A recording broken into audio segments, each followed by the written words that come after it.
Birthday function முடிச்சுட்டு அன்றைக்கி நைட்டே நாங்கள் எங்கள் அத்தை வீடு மாரந்திக்கு வந்துவிட்டோம். அடுத்த நாள் காலையில் எங்கள் அத்தை தோசை, சட்னி, சாம்பார் வச்சு கொடுத்தாங்க. திருப்பி 11 மணிக்கு ஊருக்கு கிளம்புறோன்னு சொன்னதும் மறுபடியும் சிக்கன் எடுத்து குழம்பு வச்சு எங்களுக்கு சாதம் வச்சு கொடுத்தாங்க.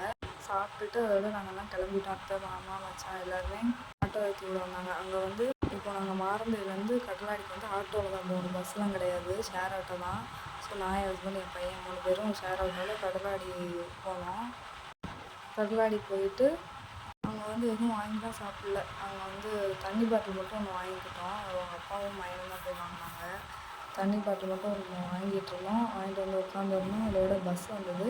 அங்கேருந்து நாங்கள் இப்போ கடலாடி வந்து மலட்டார் போகணும், முக்கு ரோடுன்னு சொல்லுவாங்க, அங்கே போகணும். இப்போ பஸ் ஏறி முக்கு ரோடும் போயிட்டோம் நாங்கள்.